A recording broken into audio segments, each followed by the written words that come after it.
Cabaret. Meine Damen und Herren, Mesdames et Messieurs, Ladies and Gentlemen, guten Abend, bonsoir, good evening, wie geht's, comment ça va, do you feel good? Yeah, I bet you do. Ich bin euer Conferencia, je suis votre compère, I am your host, und sage willkommen, bienvenue, welcome, in Cabaret, oh Cabaret, to Cabaret. Leave your troubles outside. So, life is disappointing. Forget it. We have no troubles here. Here, life is beautiful. The girls are beautiful. Even the orchestra is beautiful.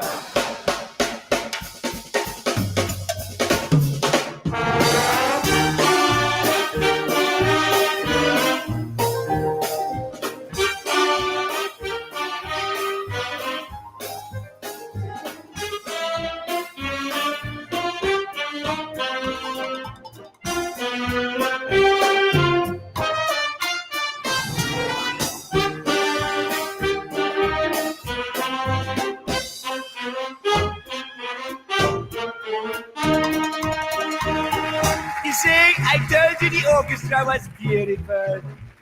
And now, presenting the Cabaret Girls. Rosie. Rosie is so cold because of the color of her cheeks. Lulu. Oh, you like Lulu, huh? Yeah? Well, too bad. So does Rosie. Frenchie. You know, I like to order Frenchie on the side. Mm-hmm. On your side, Frenchie. Just kidding. Texas. Yes, Texas is from America. Mm-hmm. But she's a very cunning linguist. Fritzy! Oh, Fritzy, would you stop that? Already this week we have lost 2 waiters, a table, and 3 bottles of champagne up there like this. And Helga. Helga is the baby. I'm like a father to her. Mm-hmm. So when she's bad, I spank her. And she's very, very, very, very, very, very bad. Rosie, Lulu, Frenchie, Texas, Fritzy, and Helga. Each and every one a virgin. You don't believe me? Hmm? Well, don't take my word for it. Go ahead. Try Helga.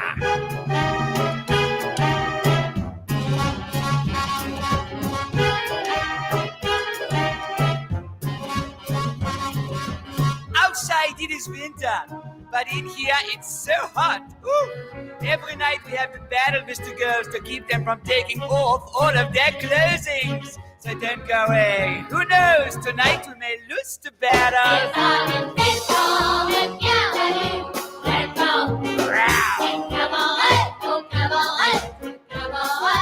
We are here to serve you. And now presenting the Cabaret Boys. Here they are. Bobby, Victor, or is it Victor and Bobby? Buongiorno a tutte le ascoltatrici, buongiorno a tutti gli ascoltatori, bentrovati lunedì 8 settembre. Cominciamo a ripercorrere molto brevemente il fine settimana con il Forum Ambrosetti a Cernobbio, tradizionale appuntamento di settembre, dove tutta la gente che piace alla gente che piace si ritrova per fare il punto, come si suol dire, come dicono loro, della situazione, per tracciare gli scenari, per capire da che parte va il piccolo e il grande mondo. Comunque, in tutto questo noi ascolteremo le voci che ci interessano, quelle del ministro Salvini e quelle del ministro Giorgetti, che sono intervenuti anche loro, come tanti altri esponenti anche politici, al Forum Ambrosetti, che appunto tradizionalmente a settembre segna la riapertura della stagione politica e tutto il resto. Comunque, avete ascoltato invece adesso, visto che il calendario musicale è imprescindibile per noi tutti, di buona condotta, di buona speranza, di buone intenzioni, Avete ascoltato, era il 6 settembre per la verità, quindi 2 giorni fa, ci rifacciamo anche al weekend, 6 settembre del 1969, il musical Cabaret, celeberrimo, di John Kander e Fred Ebb, chiude al Broadhurst Theatre di New York dopo ben 1166 rappresentazioni e 8 Tony Awards vinti. Abbiamo ascoltato il brano iniziale Phil Coleman con Alan Cumming e il Cabaret Ensemble. Adesso invece ascoltiamo l'intervento di Matteo Salvini appunto al Forum Ambrosetti di Cernobbio. Buon ascolto. Sul tema delle concessioni c'è una discussione su il punto delle infrastrutture a cui naturalmente la platea è molto interessata. Le vorrei chiedere anche, se è possibile, poi qualche anticipazione su come il governo si muoverà per la manovra, che è un altro tema. Lei ha posto alcuni temi, alcuni anche che sono fonte di discussione: extra profitti, buyback delle banche, anche questione della difesa e questione delle spese di sicurezza e difesa. Quindi, diciamo, intervento sulle infrastrutture e investimenti, e se è possibile anche darci un quadro o qualche anteprima su quello che farà il governo. Grazie, Ministro. Grazie. No. Come no? Lascio parlare Giorgetti sulla manovra, quindi non entro in campi altrui. Anche perché riassumo in 7 minuti 204 miliardi di investimenti. Vediamo se ci riesco. Siccome siete qua dalle 8:30 di questa mattina, avete sentito una dozzina di interventi, ho preferito mettere su slide scripta manent i 204 miliardi di denaro pubblico che stiamo investendo e come li stiamo investendo. È il 10% del PIL, quindi è una responsabilità non indifferente. E il tema dell'energia, ovviamente, e anche il tema economico si accompagna a tutto questo. Questi sono i macro settori di intervento: ferrovie che la fanno da padrone, strade, idrico, e ci colleghiamo a quello che abbiamo sentito prima, casa è solo una parte del tutto, visto il piano casa. Queste sono risorse pubbliche. Il piano casa per giovani e famiglie contiamo di metterlo in piedi anche grazie soprattutto a risorse private. Questo è solo denaro pubblico, quindi non riguarda i concessionari autostradali privati, i gestori aeroportuali. Questo è quello che abbiamo noi fra cantieri aperti, cantieri progettati e finanziati.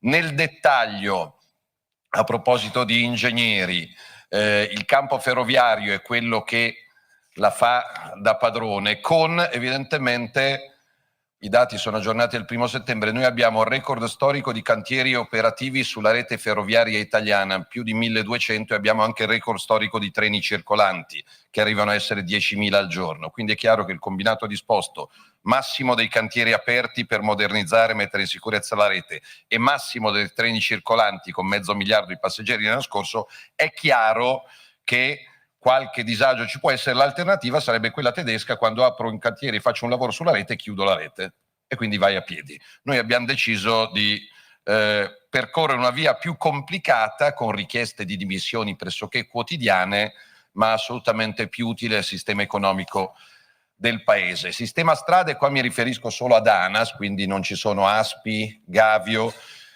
Siccome sono una ventina di slide, se poi qualcuno fosse interessato, ovviamente chiede all'Ambrosetti e mando i dati aggiornati a ieri del Ministero, che possono essere ovviamente di interesse più della foto col telefonino, che capisco magari non possa essere abbastanza rapida. Anche qua massimo storico di cantieri aperti, più di 1300. Ringrazio ANAS perché ho chiesto che durante l'esodo di agosto più di 1000 di questi 1300 cantieri fossero sospesi per evitare ulteriori passioni autostradali agli italiani. 103 di nuove opere. Non vi sfugge che il massimo dell'intervento lo stiamo facendo sulla manutenzione, perché la storia degli ultimi anni sulle mancate manutenzioni penso che possa e debba insegnare. Il Ministero delle Infrastrutture e dei Trasporti non è solo ferro e non è solo strada e asfalto, è un tema che per la prima volta mi vede orgoglioso, perché abbiamo fatto un piano nazionale a medio-lungo termine di gestione dell'acqua, e torniamo a quello che abbiamo sentito prima. Come usano gli italiani l'acqua ogni anno, i 30 miliardi di metri cubi sono massimamente più della metà al settore agricolo, un terzo uso civico e potabile e un 13% industria energia. Noi cosa abbiamo fatto? Siccome io sono anche il coordinatore della cabina di regia dell'emergenza idrica e un mese l'emergenza è la carenza di acqua, il mese dopo l'emergenza è l'eccesso e la sovrabbondanza di acqua, abbiamo chiesto a tutti i territori di darci tutti i progetti che avevano in cassetto da 1, 2, 5, 10 anni, sia sottoterra, sulla rete di conduzione, sulle adduzioni, che sopratterra su dighe da sistemare o dighe nuove, e abbiamo raccolto 12 miliardi di investimenti progettuali, che sono i 418 che vedete in alto a sinistra, che si vanno a sommare ai 556 interventi già finanziati in corso con risorse del Ministero, le prime 3 regioni per richieste: Veneto, Sicilia e Lombardia. Dei 12 miliardi che non ho, perché Giancarlo Giorgetti è un amico, però non riesce a mettermeli in tasca subito, noi abbiamo già finanziato col primo miliardo una serie di 62 realizzazioni in tutte le regioni italiane, fra invasi, adduzioni, derivazioni e acquedotti. Diga di Campolattaro, siamo nel cuore della campagna che ci azzecca con il forum Ambrosetti di Cernobbio, è un esempio della situazione che abbiamo ereditato. Progetto esecutivo lo vedete 1978, io sono del 73. Abbiamo riaccelerato lavori e procedure nel 22, sarò sul posto mercoledì per un sopralluogo, fine intervento previsto per il 27, darà acqua a 2 milioni fra civico, industriale e agricolo nel cuore del Mezzogiorno.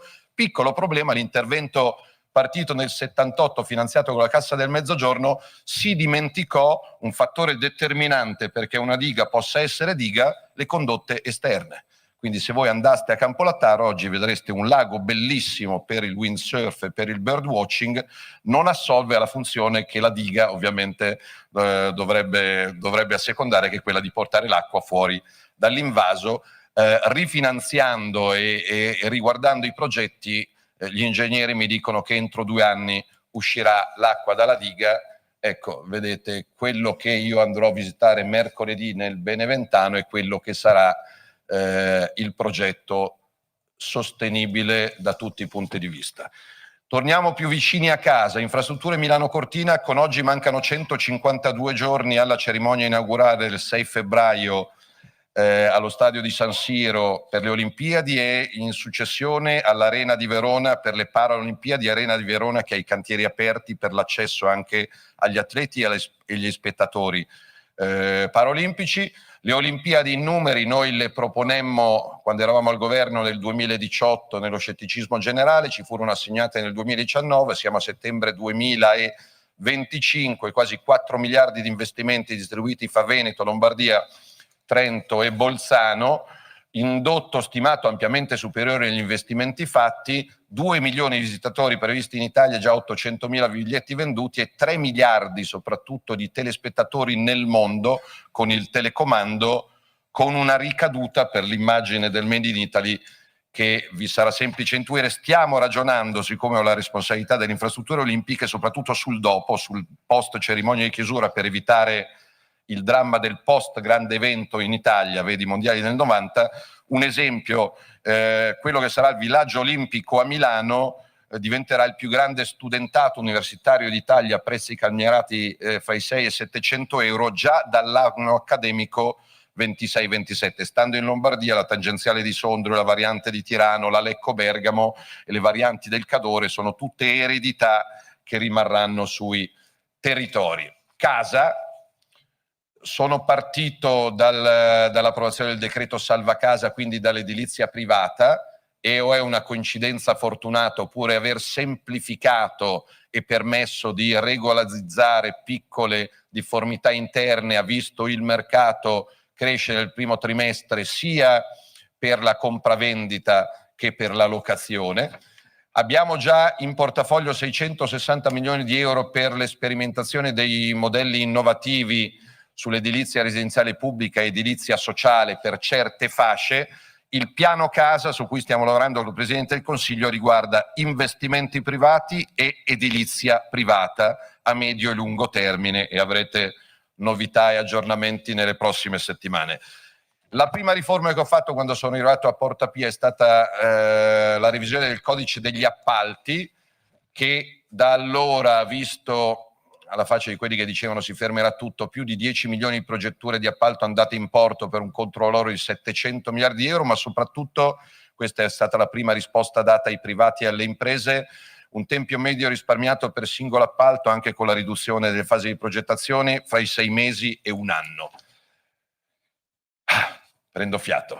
Corridoi strategici per l'Europa, 2 ne ho scelti, anche qua oggetto di polemica. Ecco, tenete presente, quello di cui non vado fiero è che questa domenica noi stiamo impiegando sul territorio della TAV, stiamo pagando 418 stipendi a poliziotti, carabinieri, militari per proteggere i cantieri, gli operai, le gallerie e i futuri treni.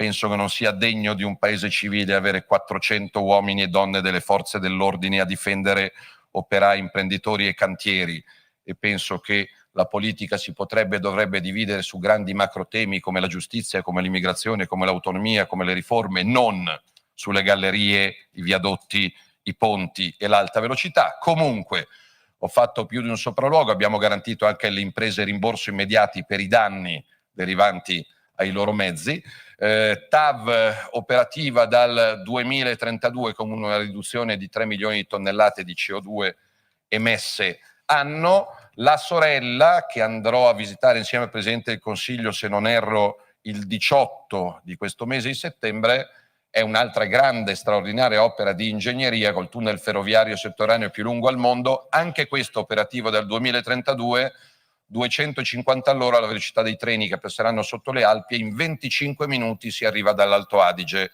al cuore dell'Austria.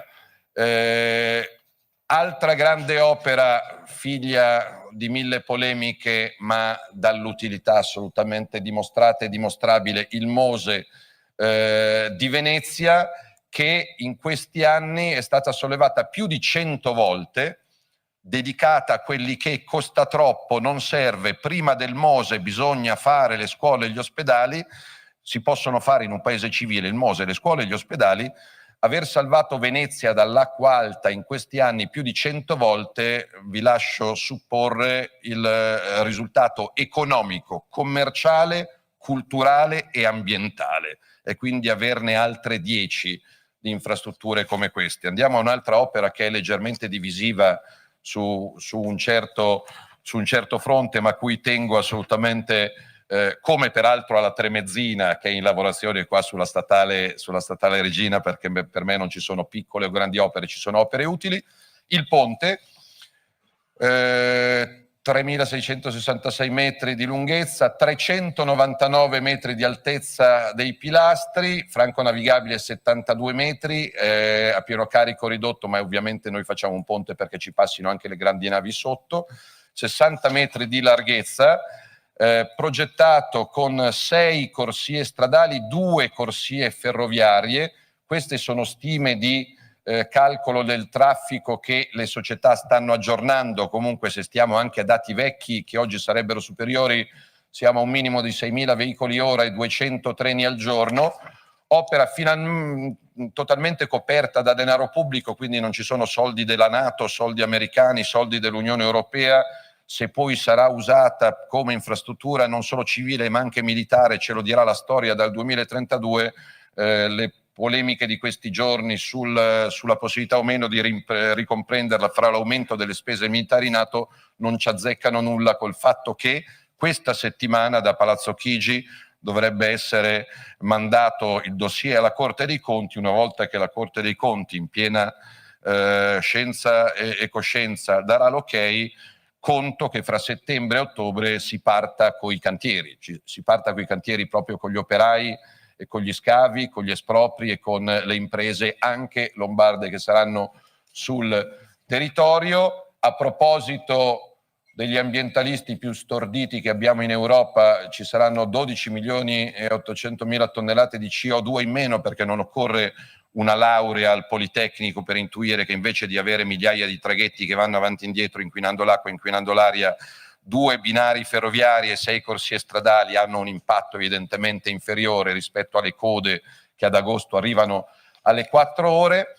Questo è un confronto meramente giornalistico e documentale risalente a questi mesi. Ad oggi, magari qualcuno di voi ha avuto l'avventura quest'estate, il transito in auto comporta oltre i 20-25 minuti di traversata fra il prima e il dopo, un tempo d'attesa fra i 60 e i 180 minuti, che in alcuni casi quest'estate è arrivato anche alle 5 ore.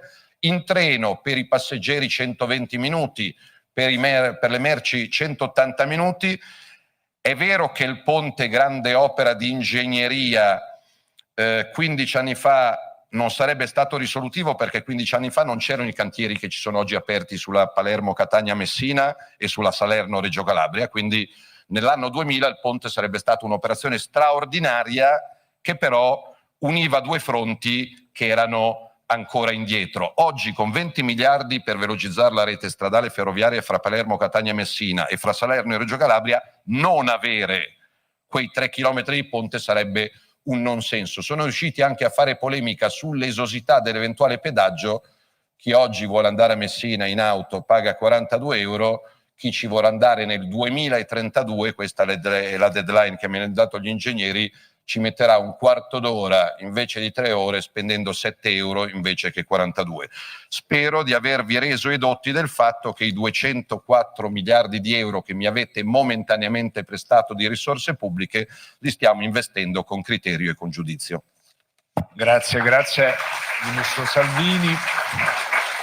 Allora io do la parola per un Che succede? Abbiamo troncato così brutalmente il file, ma in ogni caso abbiamo sentito integralmente l'intervento del ministro Salvini. Prima di sentire anche l'intervento del ministro Giorgetti, facciamo un'altra pausa musicale, quindi signorino Francesco in regia, che ringrazio e che saluto, provvederà all'uopo. Siamo sempre a 2 giorni fa, perché il 6 settembre del 1620, ci dice il calendario, nasceva qua vicino, per quanto in tempi lontani appunto, 6 settembre 1620, Isabella Leonarda, monaca, compositrice religiosa italiana, nasce a Novara, Ducato di Milano, oggi Italia Unita, si cimentò anche nella scrittura strumentale, fu la prima donna ad avere pubblicato sonate per 1, 2, 3 e fino a 4 strumenti. Qui ascoltiamo una sua sonata per violino in re minore, opera 16, numero 12, sentite che roba bella.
Stai ascoltando Radio Libertà. la tua voce libera, senza filtri né censura. La tua radio. Lo amiamo perché ci offre sempre le cose più buone e naturali. Linea Alberto Acerbis. Allora, buongiorno care amiche e buongiorno cari amici di Radio Libertà. Se qualcuno all'ascolto, sono Alberto Acerbis, mi avete riconosciuto. Qualcuno all'ascolto come me soffre di iperacidità, di reflusso gastroesofageo, di bruciore di stomaco e all'esofago.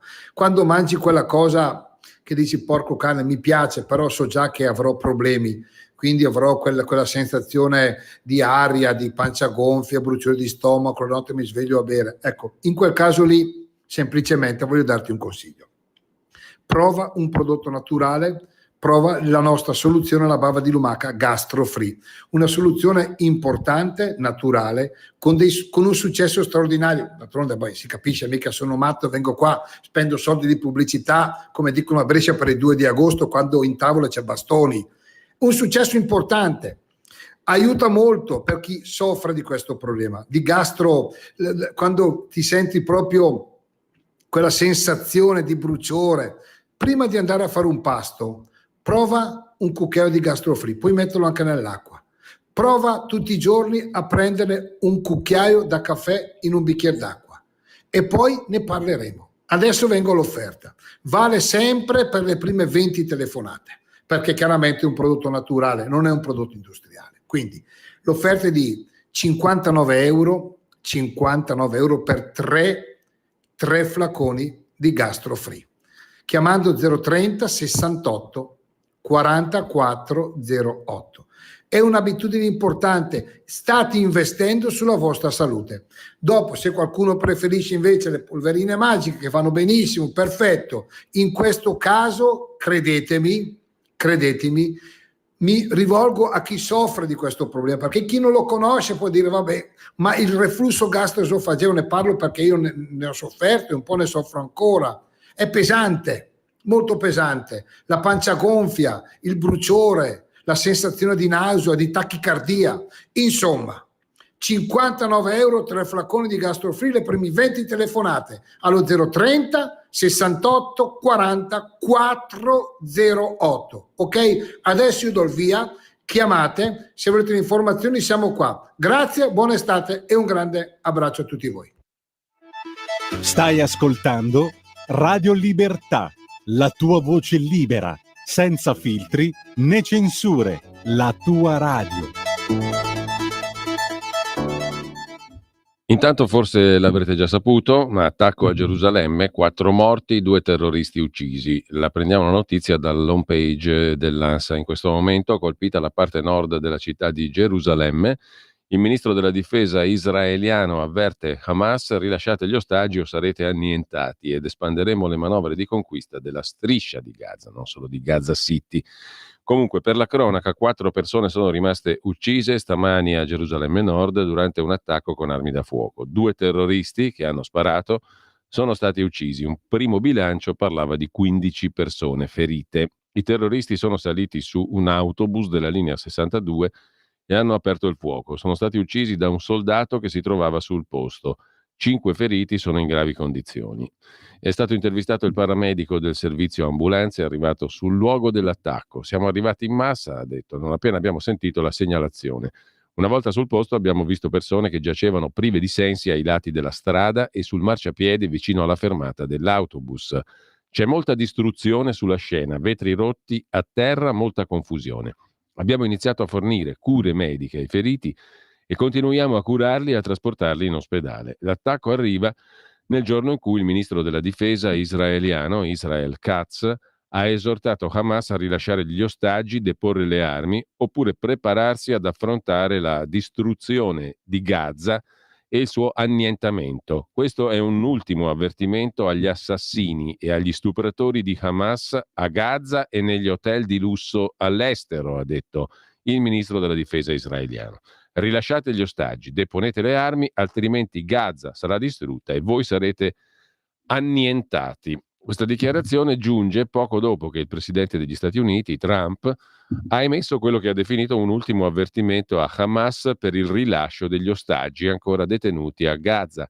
Oggi un uragano devastante si abbatterà sui cieli di Gaza City e i tetti delle torri terroristiche tremeranno, ha aggiunto ancora il ministro della difesa israeliano. L'esercito israeliano, ha detto Katz, sta proseguendo le sue operazioni come previsto e si sta preparando a espandere le sue manovre per conquistare Gaza. Trump si era precedentemente detto fiducioso che tutti gli ostaggi ancora nelle mani di Hamas torneranno in Israele. Avremo un accordo a Gaza molto presto, aveva detto Trump, e ci sono 20 persone e 38 cadaveri. Li riavremo tutti. Così l'agenzia ANSA in questo momento. Il secondo titolo ha a che fare sempre con Trump, sempre in home page in questo momento, e si occupa naturalmente di Ucraina. Il presidente degli Stati Uniti, dopo il maxi attacco russo sulla capitale Kiev, presto parlerò con Putin, ha detto il presidente statunitense. A breve anche un accordo, come abbiamo già visto, su Gaza. All'indomani del più grande attacco russo sull'Ucraina, che con oltre 800 tra droni e missili ha colpito per la prima volta anche il palazzo del governo a Kiev, Trump afferma di non essere affatto contento di quello che sta succedendo e che parlerà con Putin nei prossimi giorni perché resta fiducioso che si troverà un accordo. Così l'agenzia ANSA. Ma noi torniamo al forum Ambrosetti e sentiamo anche, visto che è il ministro delle nostre tasche, il ministro dell'economia e delle finanze, Giancarlo Giorgetti, appunto l'intervento a Cernobbio, al forum Ambrosetti, del ministro Giorgetti.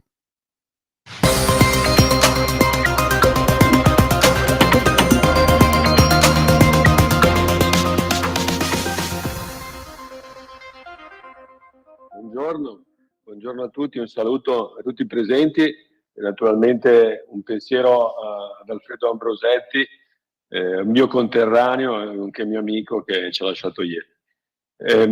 Naturalmente a me tocca chiudere e riassumere anche sinteticamente, come avviene normalmente con il bilancio, con il prospetto di bilancio, qual è l'atteggiamento del governo. Io credo che ovviamente in tanti si aspettino chissà quali anticipazioni. Io dico semplicemente che come abbiamo sempre fatto e come ho sempre fatto in questi 3 anni, io lavoro in modo serio, pragmatico, sulla base dei dati disponibili. Abbiamo avuto pochi giorni fa i dati aggiornati dell'andamento delle entrate.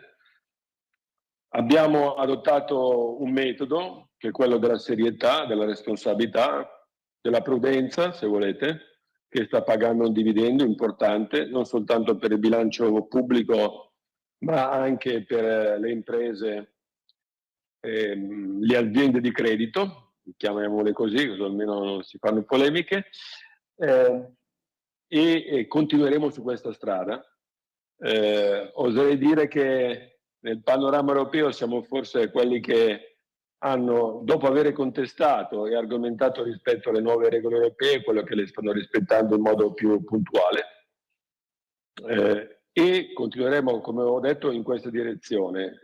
Ovviamente credo che la prima notizia, quella che magari non fa notizia, ma la prima notizia è che diversamente rispetto a quello a cui eravamo abituati negli anni scorsi per tanti anni, che la legge di bilancio, la legge finanziaria era la legge delle manovre correttive, cioè dei sacrifici imposti agli italiani, la notizia è che quest'anno non serve nessuna manovra correttiva, semplicemente perché i conti stanno andando esattamente come avevamo previsto. L'economia purtroppo ha subito un rallentamento, anche di questo avevamo in qualche modo tenuto conto negli ultimi aggiornamenti di finanza pubblica all'inizio dell'anno in relazione a diciamo, la guerra commerciale che si è scatenata a livello globale, e poi dirò qualcosa su questo aspetto, e che ci aveva consigliato di ridimensionare una crescita allo 0,6% su base annuale per quest'anno, e ritengo che le nostre previsioni alla fine potranno essere accolte. Naturalmente rispetto a questo sentiero che prevedeva e prevede interventi a favore di famiglie e imprese per cercare di alleviare il peso fiscale, si è aggiunta, diciamo così, una nuova variabile imponderabile, ahimè, non soltanto imponderabile ma anche, diciamo, veramente detestabile, che è quella della escalation della guerra in Ucraina, e con le decisioni che sono state assunte a livello europeo di incrementare in modo significativo le spese per la difesa, e quindi per il nostro paese, naturalmente in modo graduale. L'incremento delle spese della difesa è un fatto nuovo che, come per tutti gli altri paesi europei, implica una diversa proiezione sui conti pubblici. Ecco, questo è un elemento che dobbiamo valutare, con cui dobbiamo confrontarci. Alla fine speriamo che questo non comprometta i nostri obiettivi, appunto, che ci siamo fissati in termini di politica economica e politici in senso lato. Naturalmente durante l'estate, come sempre avviene, c'è diciamo così, una serie di fuochi di artificio, di proposte più o meno interessanti, alcune sicuramente stimolanti, alcune fantasiose, alcune con una certa verosimiglianza, però di tutte queste proposte il ministro responsabile per la redazione del bilancio sa molto poco nulla, ammetto la mia ignoranza, diciamo, lo dico in termini ironici, per dire semplicemente che come c'è il calciomercato durante il mese di agosto, con notizie più o meno verosimili di scambi e di acquisti di giocatori, c'è anche una manovra a mercato nel mese di agosto e anche a settembre. e quindi sempre per serietà io penso che il governo debba parlare semplicemente quando c'è un quadro d'insieme e si è delineato una lista di priorità su cui intervenire, di cui ovviamente abbiamo coscienza, ma che non è opportuno rendere noto, pubblico, prima che prendano forma e prendano concretezza. Due parole le voglio aggiungere per quanto riguarda l'impatto sull'economia di quella guerra commerciale che si è scatenata sicuramente in relazione alle politiche adottate dall'amministrazione americana. Però io quello che voglio segnalare è che un'attenta riflessione sui dati della bilancia commerciale dovrebbe farci capire che sì, il problema è l'interscambio con gli Stati Uniti, ma attenzione, il problema più serio, strutturale, enorme è il deficit commerciale con la Cina e con i paesi asiatici, sempre più pronunciati, addirittura dopo l'introduzione dei dazi ancora più pronunciati, e il problema della overcapacity cinese e del fatto che in un contesto di competizione globale alcuni si possono permettere di produrre in perdita e a dei prezzi non remunerativi è un fattore che deve essere considerato. Io penso che questa crisi, che ha sicuramente prodotto un costo di incertezza, debba indurci, e questa è la posizione che noi abbiamo assunto a livello di G20, G7, dovrebbe indurci tutti quanti una riflessione rispetto alle regole del commercio globale e definire cioè un livello di competizione che sia veramente fair tra tutti coloro che sono abilitati a intervenire. Ecco, quel modello della globalizzazione squilibrata che è partita dagli anni 90 fino ai giorni nostri non è secondo me sostenibile, non è sicuramente sostenibile per il sistema industriale italiano. Ho ascoltato prima l'intervento del collega Urso che con molta ragionevolezza, devo dire, ha chiesto che l'Europa cambi radicalmente impostazione. Anche su questo dico io, non semplicemente nello smantellamento di un apparato iperburocratico che nel corso degli anni ha semplicemente costruito un peso per le nostre imprese e certamente non ha agevolato né il mercato unico a livello europeo né tantomeno la competizione delle imprese europee e italiane nel mercato globale.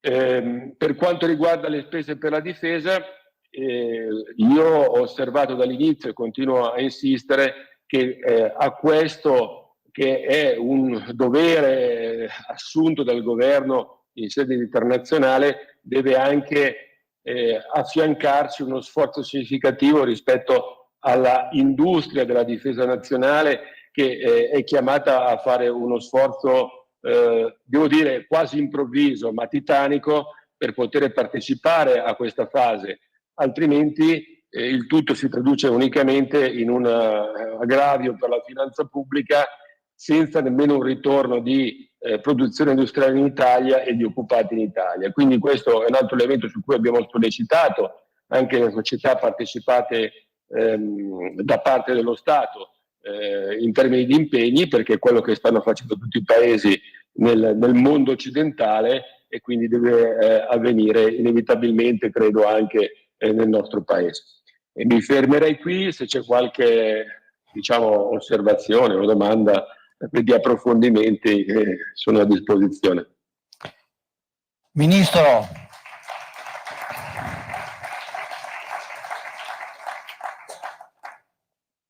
c'è una domanda d'obbligo, non è uno sforzo di fantasia, ma mi tocca farla.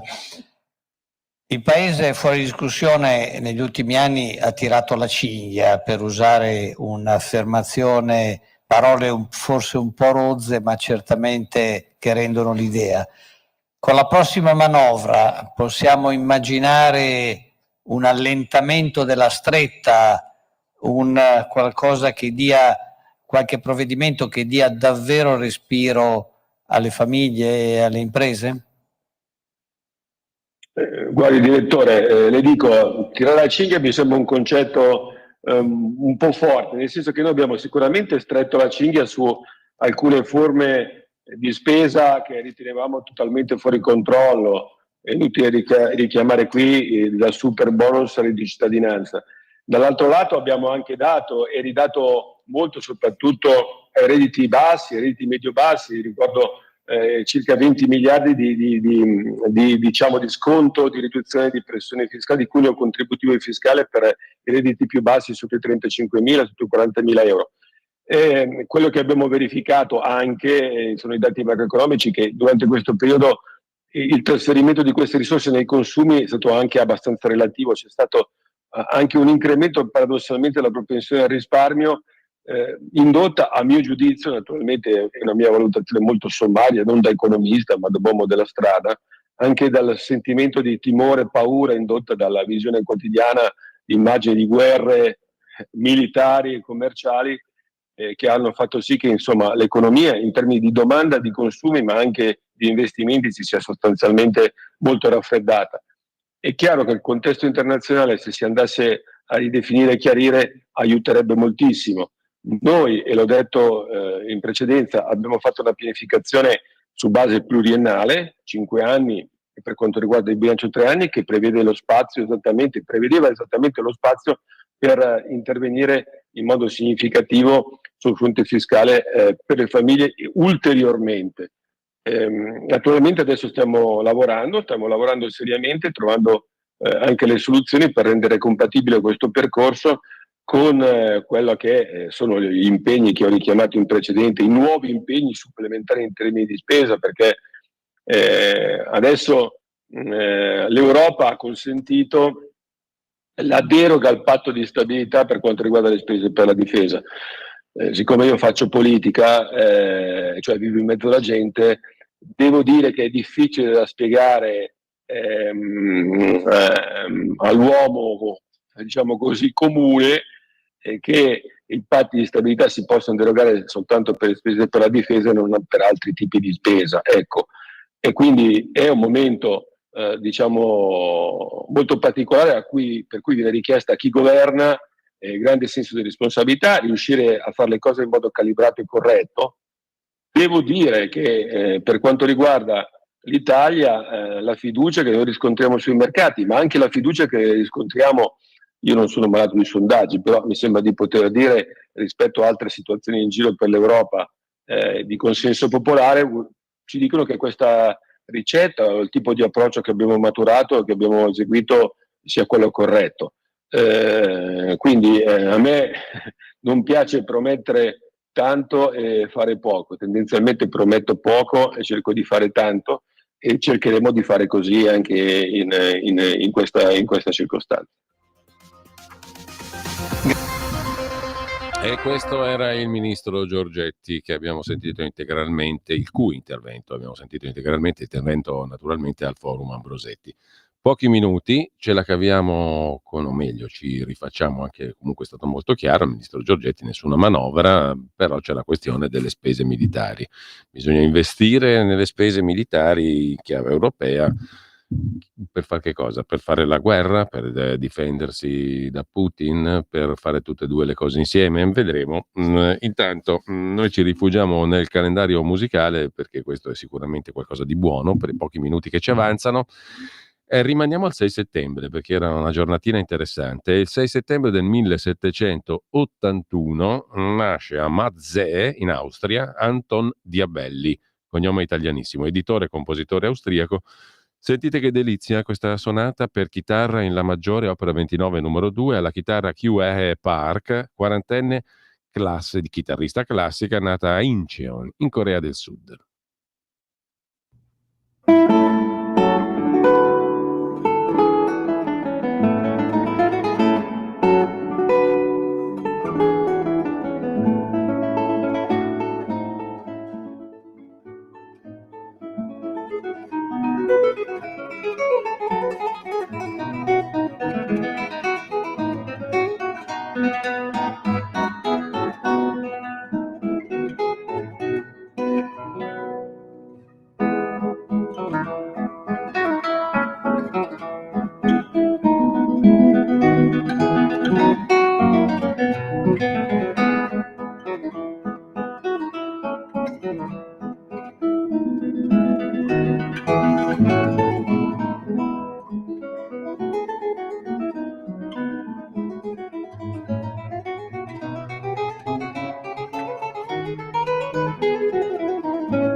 Intanto è salito a 5 il bilancio delle persone uccise stamani a Gerusalemme Nord durante un attacco terroristico sull'autobus della linea 62 con armi da fuoco. I 2 terroristi islamici che hanno sparato sono stati uccisi. Il primo ministro israeliano Netanyahu sta tenendo una valutazione della situazione insieme con i vertici della sicurezza nazionale. Ma rimaniamo alla musica, abbiamo 7 minuti circa e veniamo all'oggi, 8 settembre ma del 1956. L'album Calypso di Harry Belafonte raggiunge il primo posto in classifica, vi rimane per 31 settimane. Qui ascoltiamo la celeberrima Banana Boat Day O, canzone che rappresenta un momento della vita dei lavoratori portuali del turno di notte che hanno caricato la nave delle banane. Si fa giorno, i lavoratori vogliono tornare a casa. Questo originariamente era un brano tradizionale di autore sconosciuto, era cantata dai lavoratori appunto dei campi di banane che caricavano le navi, le banana boats, cioè le navi che trasportavano le banane. Daylight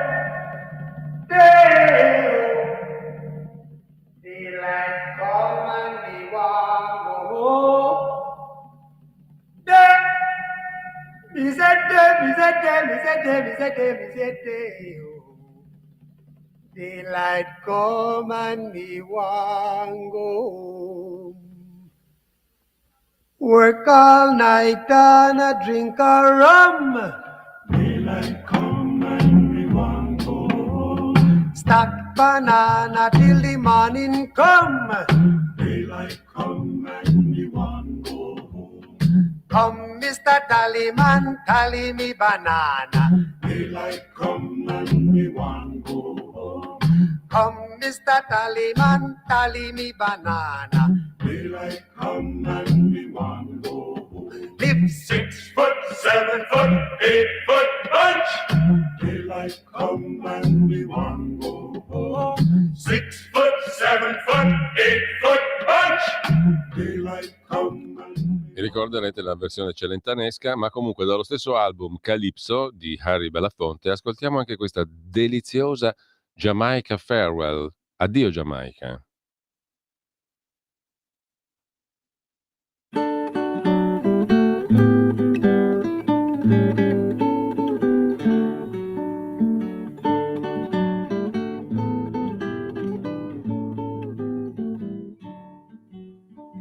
Down the way where the nights are gay and the sun shines daily on the mountain top, I took a trip on a sailing ship, and when I reached Jamaica, I made a stop. But I'm sad to say I'm on my way.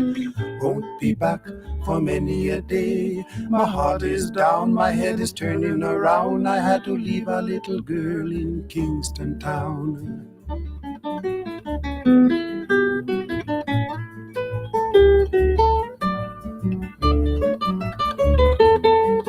Così giusto un assaggio, ma l'8 settembre del 1957 cade un altro anniversario interessante. Jackie Wilson, cantante e ballerino statunitense, pubblica il suo primo singolo da solista, Rate Petit. Questo ve lo ricordate certissimamente.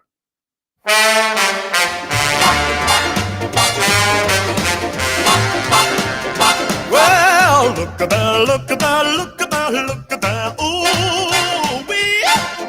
Look at that, look at that, look at that, ooh wee. Oh, ooh wee. Well, she's so fine, fine, fine. She's so fine, fine. She's so fine, and she's so fine, fine, fine. She's really sweet, the finest girl you ever want to meet. Oh, oh, oh, oh. Oh, oh, oh, oh. The finest girl you ever want to meet. Mica male, L'8 settembre del 1965, una cosa curiosa, con piccoli annunci su Daily Variety e Hollywood Reporter venne attirata l'attenzione di 437 giovani interessati a creare la prima boy band artificiale al mondo. Questa boy band artificiale si chiamerà The Monkees per far concorrenza ai Beatles. Ne vengono scelti 3 di questi 437 che rispondono agli annunci, tra cui l'attore e cantante britannico Davy Jones. L'idea è del produttore discografico molto potente Don Kirshner, trovare gli anti-Beatles, costruirli da zero in maniera artificiale. E qui ascoltiamo la celeberrima I'm a Believer. I thought love was only true in fairy tales, meant for someone else but not for me. Our love was out to get me, that's the way it seemed. Disappointment haunted all my dreams. Then I saw her face, now I'm a believer. Not a trace of doubt in my mind. I'm in love, I'm a believer. I couldn't leave her if I tried. Non ha bisogno di presentazioni questo brano. Trascuriamo il fatto che l'8 settembre 2001 se ne esce col suo Can't Get Out of My Head, la celebre Kylie Minogue, ma cosa molto più curiosa, andiamo all'8 settembre del 1736. Nasce a Bologna, allora Stato Pontificio, oggi Italia Unita, Bernardo Ottani, compositore italiano oggi, bolognese ieri, pontificio sempre. Ascoltiamo l'aria sonvezzosa e gentilina. Questa è una cosa molto curiosa, molto particolare, ma poi chiudiamo in bellezza.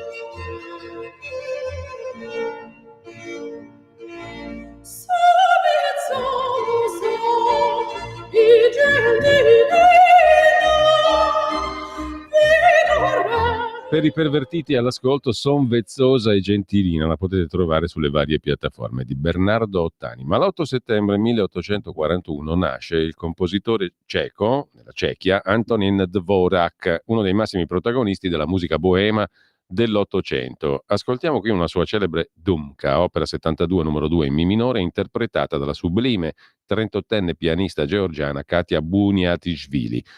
La Dumka è un termine musicale di origine ucraina, significa pensiero, riflessione. Musicalmente una ballata epica, malinconica o un canto popolare, che è caratterizzato dall'alternanza di sezioni lente e tristi con momenti più veloci e esuberanti. Riflette sentimenti contrastanti, il termine deriva dal verbo ucraino dumati, pensare, meditare. È stato adottato dai compositori classici, soprattutto slavi, come appunto Dvořák. Buon ascolto e buona prosecuzione. Ti ascolto su Radio Libertà.